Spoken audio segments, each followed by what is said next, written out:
de la formación del cuello uterino, ¿no? El aparato urinario se va a desarrollar antes que el aparato genital, y es por eso que tengo que tocar este punto. Listo, vamos, sigamos. Acá tenemos el plegamiento, ¿no es cierto?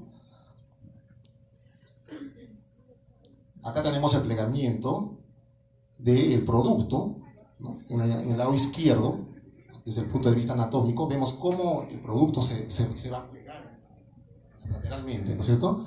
Y en el lado derecho, en la figura E, vemos ya la formación ya casi de este producto, ¿no? De este producto, de este embrión. ¿Bien? Entonces vemos también cómo en ese plegamiento estando el saco vitelino, que es una cavidad, es arrastrado adentro del producto.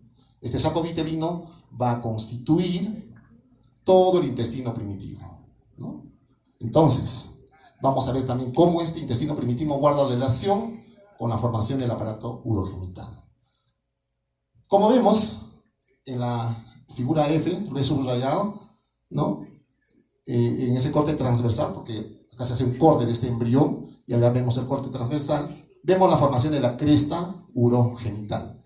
Esa cresta urogenital, como he dicho, va a dar origen al aparato genital y al aparato urinario. Sin embargo, también está relacionado en este punto ya con vestigios del futuro riñón, denominado cordón nefrógeno, ¿correcto? Entonces, tres aspectos anátomo-embriológicos, ¿no? La cresta urogenital, que nos va a dar origen al aparato genital, al aparato urinario, y el cordón nefrógeno al futuro riñón, ¿correcto? Vamos.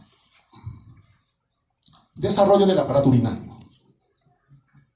El aparato urinario va a estar formado por las siguientes estructuras. Los riñones, que excretan la orina. Los uréteres, que transportan la orina. Riñones que excretan la orina, porque en su interior van a ir una serie de estructuras anatómicas, como es el glomérulo renal, ¿no es cierto?, que va a producir la orina. Vamos a decirlo desde ese aspecto, para que sea entendible para los estudiantes de primer año. Los uréteres, que van a transportar este desecho. La vejiga, que almacena temporalmente la orina. Y la uretra, que conduce desde la vejiga al exterior. ¿Correcto? Muy bien. Ahora, ¿cómo se forman los riñones? Los riñones se van a formar a partir de tres estructuras importantes. Como ustedes pueden ver ahí en la diapositiva, vamos a encontrar primero el primer vestigio de los riñones, que se llaman pronéfros. Estos son riñones pasajeros, rudimentarios, que no cumplen ninguna función, ¿correcto? Comienzan a partir de la cuarta semana y van a estar ubicados en la región cervical del embrión, ¿no? ¿Cómo es, no? Increíble. A la cuarta semana el producto tiene riñones en la región cervical. ¿Ah? El segundo grupo es el riñón intermedio, que se llama mesonéfros, ¿no? Aparece al final de la cuarta semana y son riñones provisionales que van a tener función por 4 semanas aproximadamente. Estas van a tener transitoriamente también glomérulos y túbulos mesonéfricos. En conclusión, van a producir orina, ¿correcto? Temporalmente. Y finalmente van a venir los metanéfros, que aparecen al inicio de la quinta semana, el cual va a dar origen a los riñones permanentes. Entonces, en conclusión, decimos que los riñones se originan primero del pronéfros, que son los riñones rudimentarios que no tienen función, del mesonéfros, que es un riñón intermedio, que también va a excretar su orina, su producto hacia el intestino, que se llama cloaca, ya vamos a ver más adelante, y el metanéfros, que va a dar origen a partir del mesonéfros, ya vamos a verlo también cómo, ¿no?, para dar formación al riñón o a los conductos permanentes del riñón. Recuerden que el cordón nefrógeno hemos dicho que va a originar ¿a qué? Al riñón definitivo. ¿Vamos? Muy bien. Acá tenemos, por favor, le voy a... Si me pueden conseguir un puntero. ¿Sí? Entonces, quisiera que me muestres con tu puntero más o menos, Diego. Acá tenemos un embrión, una vista lateral. Vemos en la parte, con tu puntero, el pronéfros, por favor, que es el riñón provisional. El mesonéfros, que hemos dicho que tiene mesonéfros, tiene sus glomérulos y tiene sus conductos, ¿no? Y el metanéfros, que está en la parte de abajo, que va a dar origen al riñón definitivo. El mesonéfros ocupa la región tóraco-abdominal y el metanéfros, la región pelviana del embrión. ¿Listo? Vamos. El mesonéfros va a tener un conducto que se va a denominar conducto mesonéfrico. Este conducto mesonéfrico no es más que una dependencia de aquel pronéfros que existió durante el inicio. Una vez que este pronéfros se pierde, sus vestigios, ese conducto que contenía rudimentariamente, se transforma como conducto mesonéfrico. Y todos estos conductos y glomérulos que tiene el mesonéfro, al producir la orina,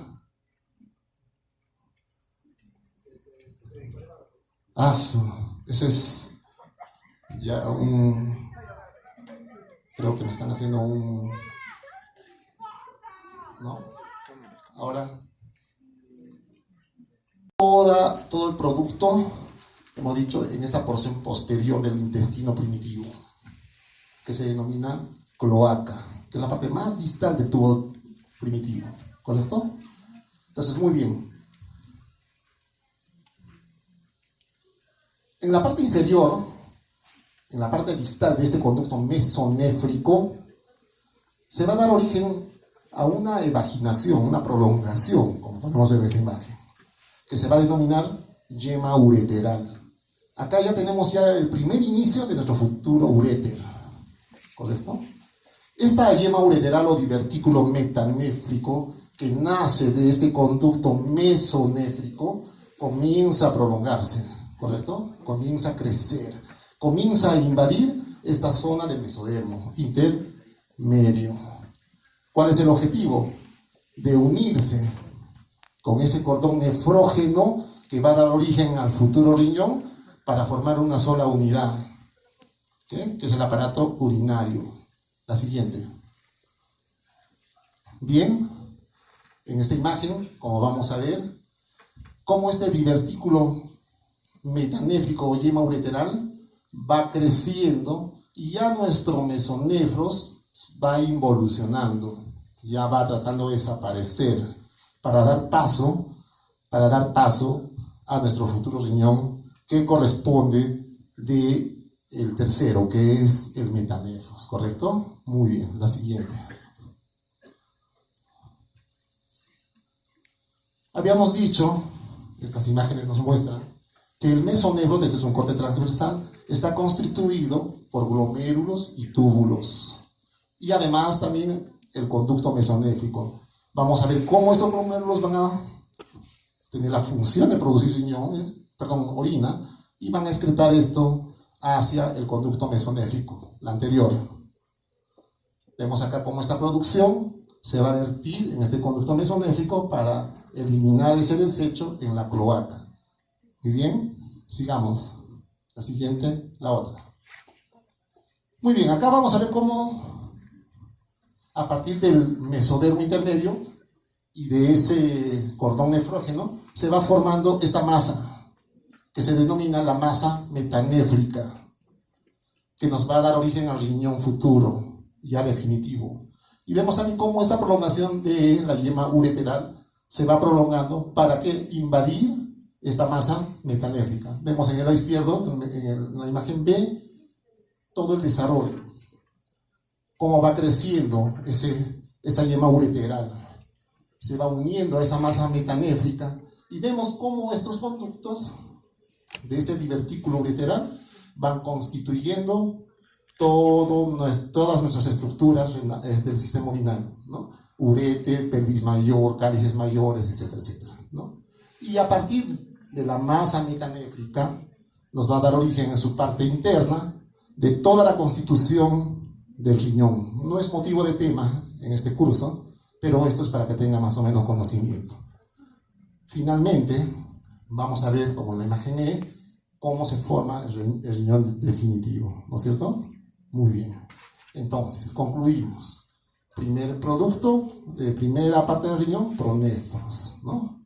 Segundo, mesonefros, con su conducto mesonéfrico y sus glomérulos, ¿correcto?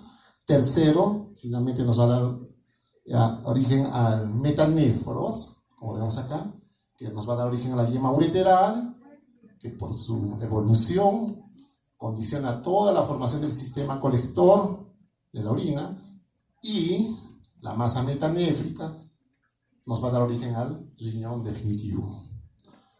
Muy bien, la siguiente. Ahora, ¿cómo se desarrolla la vejiga? Si vamos a la anterior imagen otra vez, por favor. Ahí nomás. Nuestro embrión es vamos a poner como una hoja. Esta hoja se pliega. Esta hoja está constituida por tres: el ectodermo, el mesodermo y el endodermo. En la parte superior va a tener una especie de globo, que es la amiota, ¿sí? Y en la parte de abajo va a tener otro globo, que es el sacópite. A la cuarta semana, estas capas se pliegan. Pero en ese plegamiento, ese saco vitelino va a ser arrastrado hacia ese globo. Y ese globo de saco vitelino va a constituir nuestro intestino primitivo. ¿Correcto? Entonces, cuando nos digan de dónde proviene el intestino, del endodermo. ¿Y de qué parte? Del saco vitelino. ¿Cuántas divisiones tiene el intestino?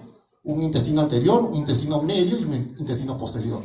Lo que nos interesa acá es el intestino posterior, ¿correcto? Y la parte más distal de esta se va a denominar cloaca.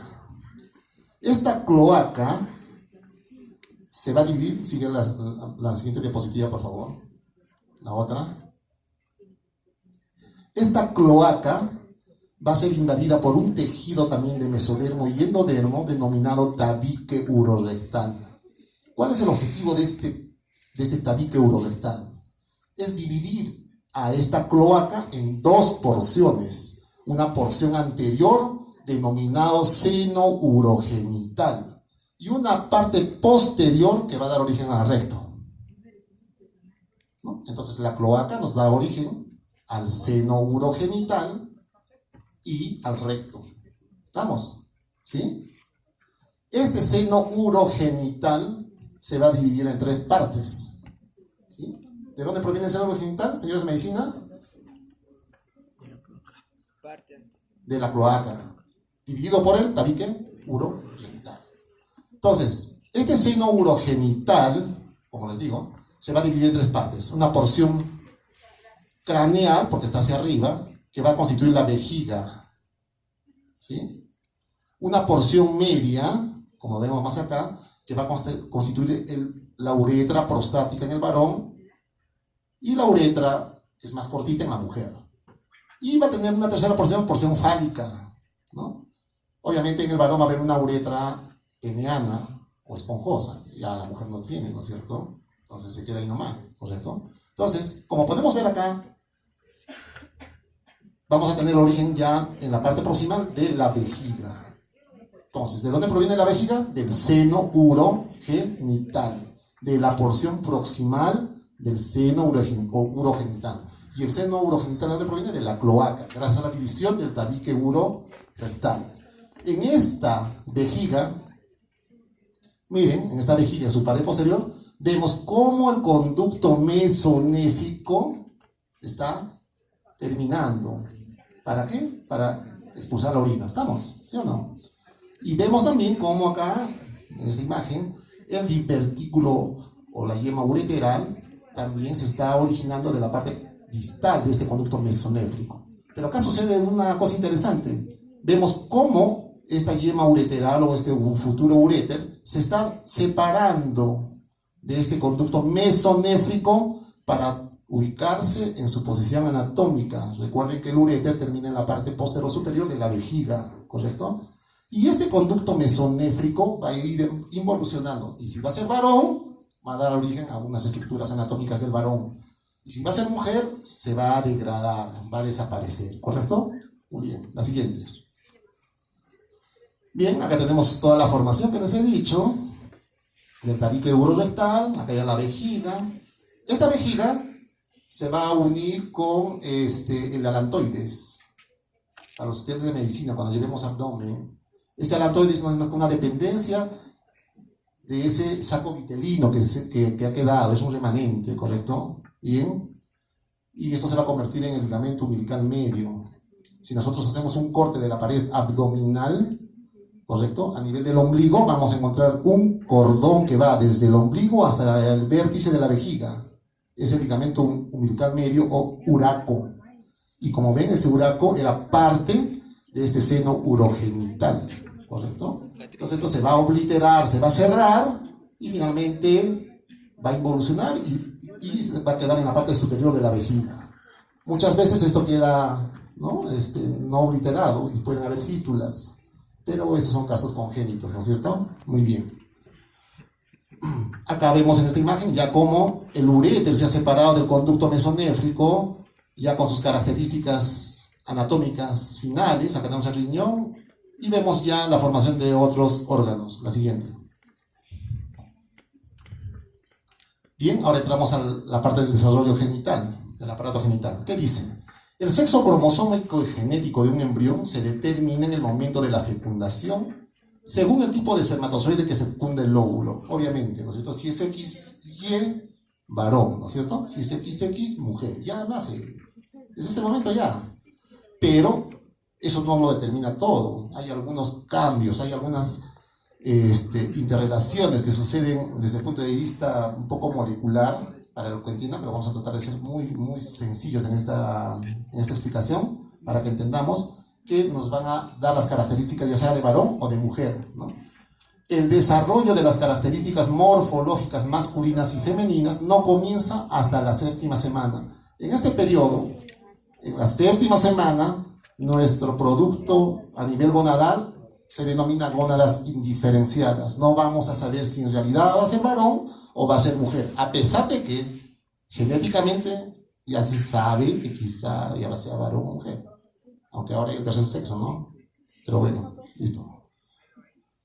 Las gónadas, que son los testículos y ovarios, proceden de 3 orígenes: del mesotelio, que reviste la pared abdominal posterior, del mesénquima subyacente, o sea, del tejido conjuntivo, y de las células germinales primitivas. Este es clave, por favor. La siguiente.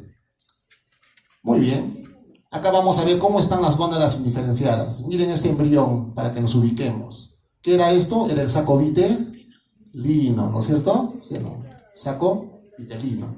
En este saco vitelino, señores de la audiencia, vamos a encontrar el inicio de las células importantes, las células germinativas primordiales, ¿no? Las que van a dar origen en conclusión o para que sea espermatozoide o para que se forme el óvulo. ¿Estamos? Acá, en el saco vitelino. Y durante el plegamiento lateral de este embrión, cuando hemos explicado que arrastra el saco vitelino hacia adentro y va a constituir, ¿qué cosa? El intestino, ¿sí? Justamente durante ese plegamiento, estas células germinales, como ustedes pueden ver, también migran hacia la futura estructura gonadal. En la parte del mesodermo de esta zona, por dentro del mesonefros, habíamos dicho que se forma o se va a formar también, ¿qué cosa? La cresta urogenital. Uno que va a dar al sistema renal, urinario, y el otro al sistema o aparato genital. Y justamente acá vamos a tener, ¿qué cosa? La formación de las crestas genitales, por una parte. Y por otra parte también vamos a encontrar la formación de una serie de cordones, ¿correcto? Que son los cordones genitales. Entonces vamos a tener 3 estructuras embriológicas importantes para diferenciar más adelante cuál será testículo y cuál será ovario, ¿sí? Primero, ¿no?, la cresta gonadal. Segundo, los cordones gonadales. Y tercero, las células germinativas o germinales primitivas, ¿correcto? Muy bien. Entonces, como digo, en esta etapa se denomina etapa indiferenciada. Recordemos otra vez, tenemos las crestas gonadales, los cordones gonadales y las células germinales. Sigamos. La siguiente.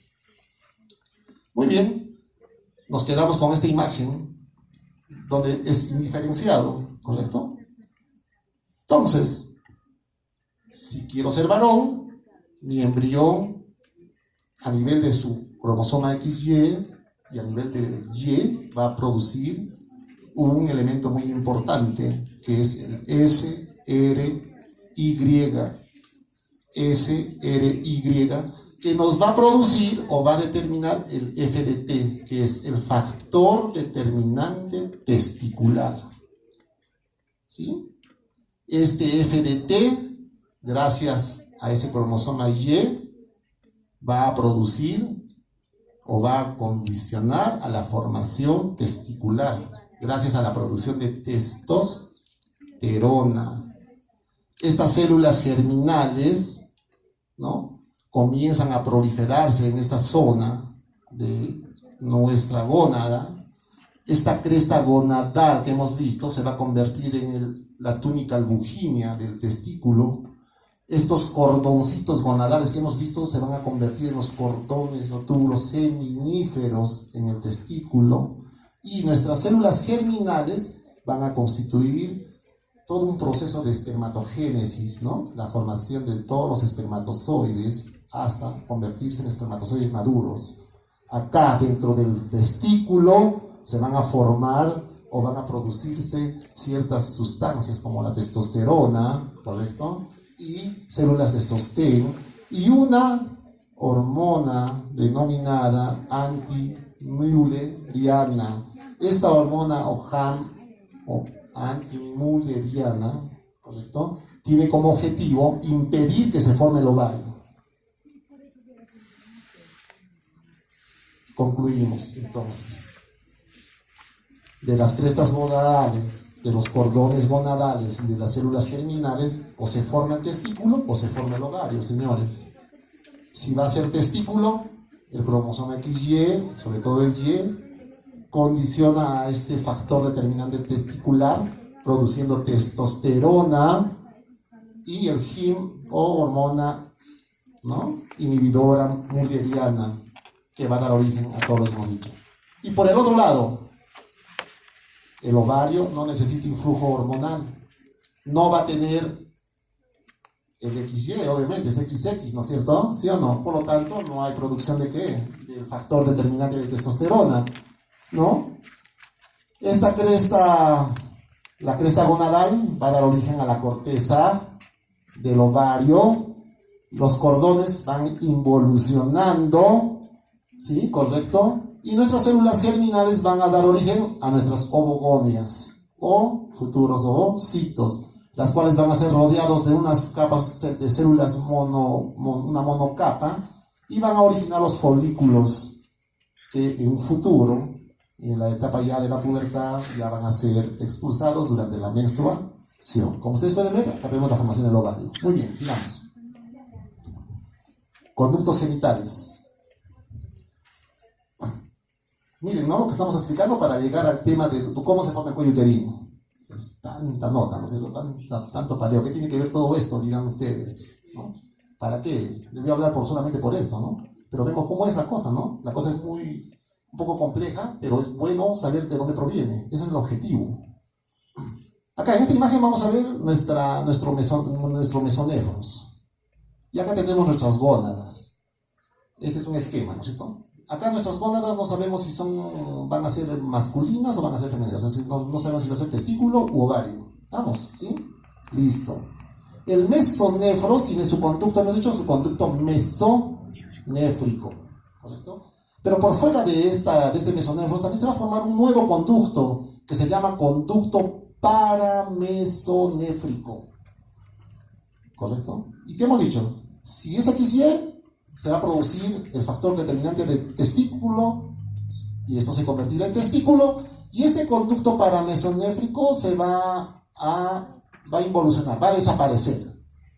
Y este futuro testículo va a dar origen a las estructuras que hemos mencionado anteriormente, ¿no? Este conducto mesonéfrico se va a convertir en todos los conductos vectores del espermatozoide. En conducto epididimario, conducto deferente, conducto eyaculador, va a dar origen a la vesícula seminal. ¿Estamos? ¿No? Finalmente.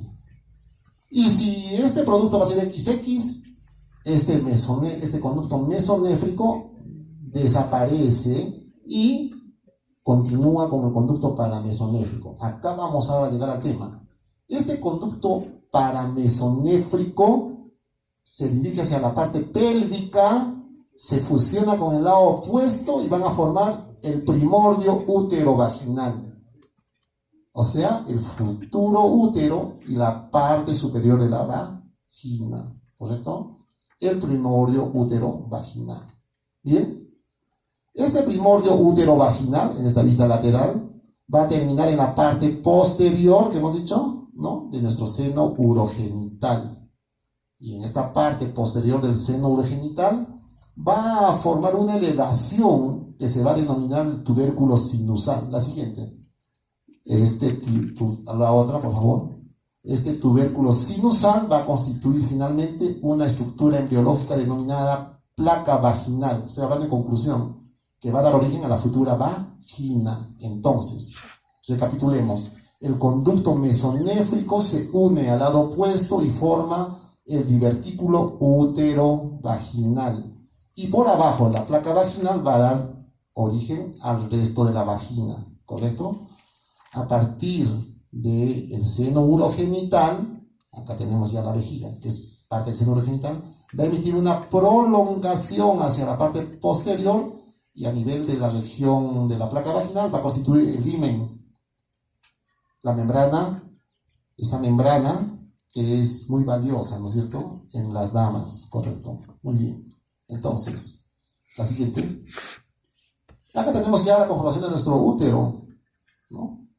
Acá tenemos, que hemos dicho, los conductos paramesonéfricos. Se han fusionado y han formado el útero, el cuello uterino y la porción superior de la vagina.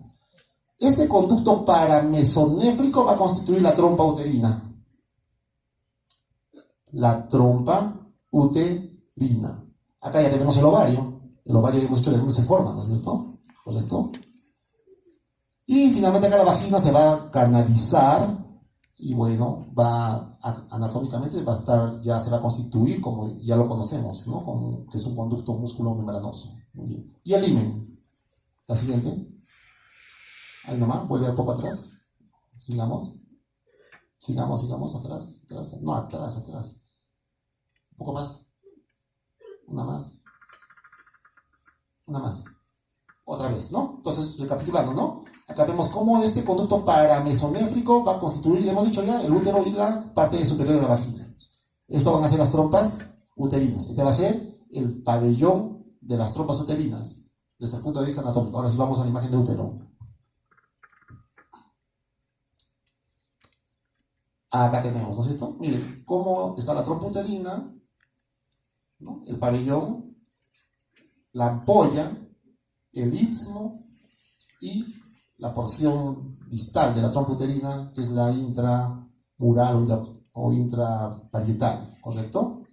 Entonces acá tenemos, ¿no? Entonces, ¿de dónde proviene la trompa uterina? Del conducto paramesonéfrico, ¿no es cierto? Muy bien. Útero. Ya que nos acercamos a la parte principal del tema. El útero, como ustedes saben, es un órgano muscular, hueco, ¿no?, que tiene como objetivo principal, ¿no?, albergar al producto, si es que hay concepción, ¿sí? ¿Cuánto mide aproximadamente? Mide de 7 a 8 centímetros por 5 de ancho en su parte más elevada y por un promedio de 3 centímetros de grosor, ¿no? Por encima de la desembocadura de la trompa uterina, esta porción se va a denominar fondo uterino. El útero va a presentar varias partes, ¿no? El cuerpo uterino, el cuello uterino y una porción intermedia que se llama istmo del útero, ¿correcto? Muy bien. Presenta una cara anterior, una cara posterior, dos caras laterales y el fondo que hemos dicho, ¿no? Y finalmente el cuello uterino. Muy bien. Sigamos. Dentro de su constitución anatómica, el útero en general se va a dividir en 3 capas, ¿no? Una capa externa o la parte peritoneal del útero, ¿sí? Una parte media o el miometrio, ¿correcto?, que es músculo liso, y una parte interna que se denomina endometrio. El endometrio es la estructura anatómica del útero importante para la fecundación. El endometrio se divide en 3 capas. Una capa basal, vamos a suponer que este es el útero, nuestro ambiente, ¿ya? Y que nuestras cortinas, acá todo esto, sea nuestro endometrio.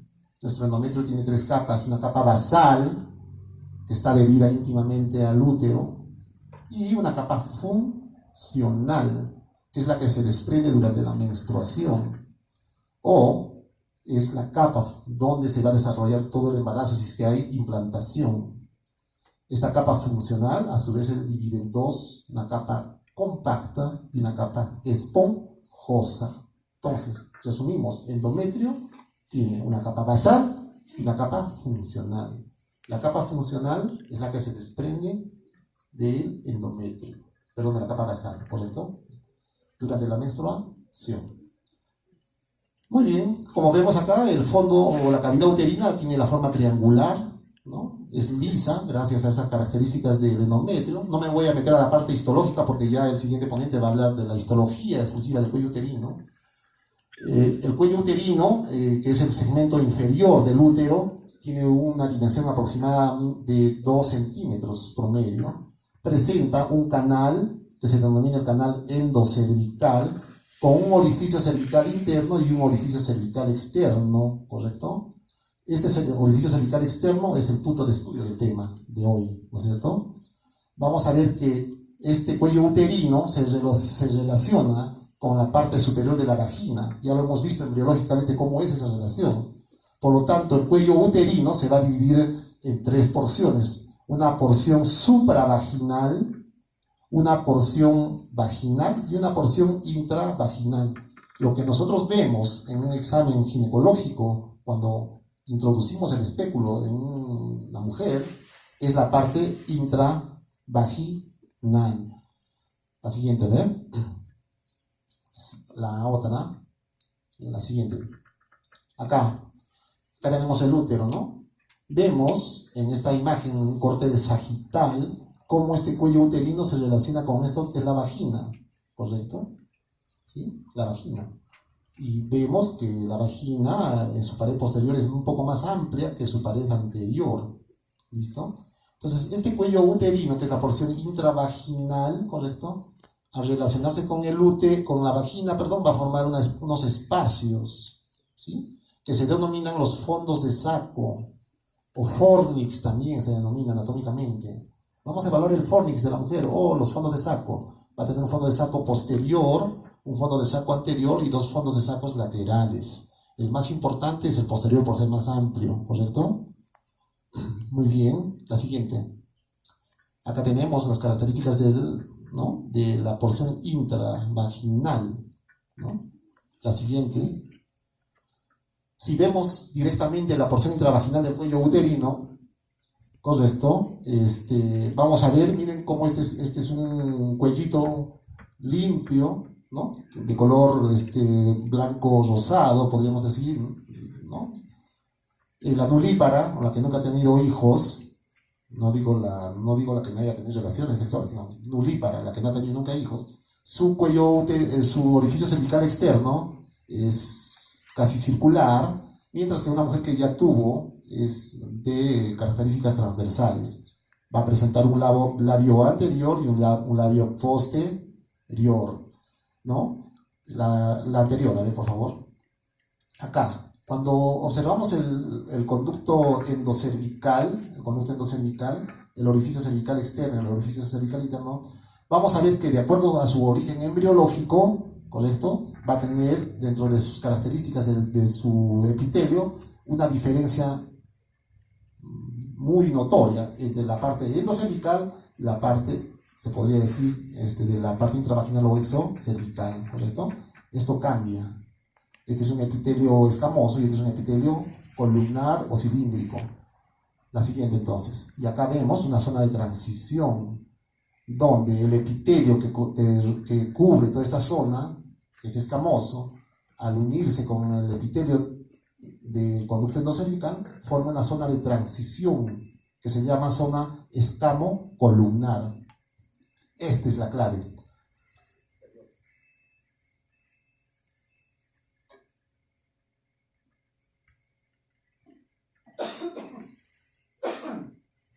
Entonces, como mencionábamos, perdón, esta es la clave, ¿no? Es acá donde nosotros vamos a incidir nuestros estudios citológicos, colposcópicos, etcétera, etcétera.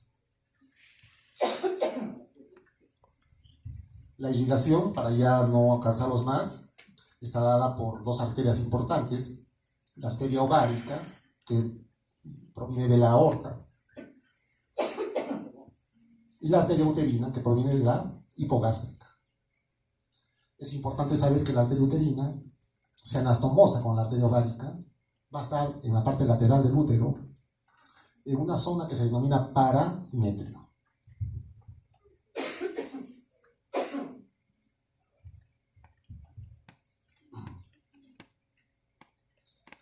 Sabemos nosotros que el perimetrio, que es una dependencia del peritoneo que cubre el útero, va a formar el ligamento ancho del útero. Este ligamento ancho va a tener dos hojas, una hoja anterior y una hoja posterior. En el intermedio de esta hoja posterior van a salir otros ligamentos, ¿correcto? Importantes. Justamente de este ligamento lateral, que se llama el ligamento cardinal, va a contener en su espesor estos vasos que son los vasos uterinos, sobre todo a nivel del cuello uterino. Justamente durante el trabajo de parto, cuando hay la dilatación del cuello uterino, muchas veces, ¿no?, por impericia o por falta de experiencia, o por no saber si este cuello está totalmente dilatado, ¿no?, al pujar la paciente se puede romper el cuello uterino y lesionar la arteria uterina. Miren qué tan gruesa es la arteria uterina, ¿no? Y ahí vemos sangrados masivos. La paciente se muere en cuestiones de minutos, segundos. La paciente se muere, ¿correcto? Muy bien, ¿no? Entonces, como les digo, esta arteria es muy importante. A su vez, esta arteria uterina va a llegar, como digo, todo el cuello uterino y la parte superior de la vagina. La siguiente. La anterior, por favor. También es importante saber que los linfáticos de este órgano son muy importantes, ¿no?, en la propagación o la metástasis si hubiese un problema neoplásico a nivel del cuello cervical. Pero tenemos que resumir en tres grupos, o terminan en los grupos linfáticos que están en la carena hipogástrica, o en la de la ilíaca externa, o en la carena obturatriz, ¿correcto? La siguiente, ¿no? Esta es la función, finalmente, el objetivo número 1 del útero: albergar este producto valioso que somos cada uno de nosotros, que tenemos que tratar de preservar, ¿sí?, como futuros profesionales, preservar la vida. Muy bien, olvídense aquellos que quieran hacerse de dinero con otras cosas, ¿no?, que no son éticas en realidad, ¿no? Acá tenemos el cuello uterino, como hemos mencionado. Esto es lo que se dilata durante el trabajo de parto. Hay muchos mecanismos, tampoco no es el motivo del curso, ¿correcto? Y finalmente, terminar para decir que el útero tiene como relación por delante con la vejiga, por detrás con el fondo de saco de Douglas, ¿sí?, y el recto. La siguiente. Muchas gracias. Espero no haberlos cansado. Espero haber